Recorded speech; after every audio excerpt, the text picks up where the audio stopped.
আসসালামু আলাইকুম। ইতিমধ্যে সারা বাংলাদেশব্যাপী ভাতার টাকাটা ঈদের আগে দেওয়ার কথা যে রয়েছিল, আলহামদুলিল্লাহ অনেকেই ওই টাকাটা পেয়ে গেছেন। আপনি যদি আপনার টাকাটা না পেয়ে থাকেন তাহলে আপনি কি করবেন?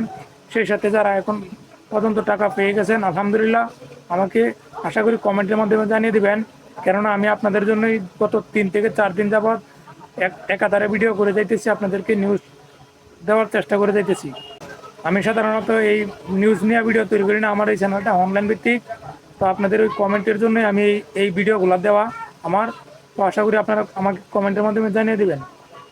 তো আপনারা যারা এখন পর্যন্ত ওই ভাতার টাকাটা পান নাই, আপনারা কী করবেন? তো আমি সাধারণত দেখেছি যে আমার আশেপাশে যারা রয়েছেন ভাতাভোগী সকলে, বিশেষ করে যারা বয়স্ক ভাতার টাকা পেয়ে থাকেন 100% টাকা পেয়ে গেছেন। সেই সাথে যারা আপনার ওই প্রতিবন্ধী ভাতা এবং বিধবা ভাতা পাইতেন, ওদের মাঝেও অনেকের টাকা এসে গেছে। তো আপনারা যারা এখন পর্যন্ত ওই ভাতার টাকাটা পান নাই, আপনারা কী করবেন? আপনাদের প্রথম কাজ হচ্ছে আপনার যে অ্যাকাউন্টটা, ওই অ্যাকাউন্টটা আপনি চেক করে নেন। অনেক সময় ওই ভাতার যে টাকাটা আসে ওইটার কোনো মেসেজ আসে না। তো আপনি প্রথমে আপনার অ্যাকাউন্টটা চেক করে নেন, আপনার অ্যাকাউন্টে কি টাকা জমা হয়েছে কিনা।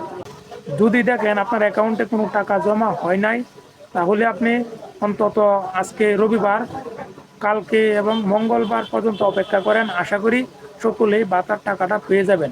তার আগে আপনাকে যে কাজটি করতে হবে, আপনি যে মাধ্যমে, অর্থাৎ যে মোবাইল ব্যাংকিংয়ের মাধ্যমে টাকাটা গ্রহণ করে থাকেন, ওই মোবাইল ব্যাংকিং যে অ্যাকাউন্টটা রয়েছে ওই অ্যাকাউন্টে কোনো ঝামেলা আছে কিনা ওইটা চেক করে নেবেন। অর্থাৎ আপনার অ্যাকাউন্টটা ভেরিফিকেশন করা কিনা, কিংবা আপনার যে বর্তমান অ্যাকাউন্টটা ওই অ্যাকাউন্টের নাম্বারটা কি আপনার কার্ডের সাথে এন্ট্রি করা রয়েছে কিনা ওইটা চেক করে নেবেন। সেই সাথে যারা আপনার ওই যে কিছুদিন আগে আবেদন করেছেন, আপনারা কি টাকাটা পাবেন কিনা আপনারাও কমেন্ট করেছেন। তো আমি যেটা জানি, কিছুদিন আগে 1-2 মাস আগে যে আবেদনগুলো রয়েছে এবং গিয়েছে, ওই আবেদনগুলো এখন পর্যন্ত যাচাই বাছাই চলমান রয়েছে। তো আপনারা কোনো টাকা পাবেন না, আমি যেটা জানি। তো আমি কোনো সমাজসেবা অফিসের কর্মকর্তা নই।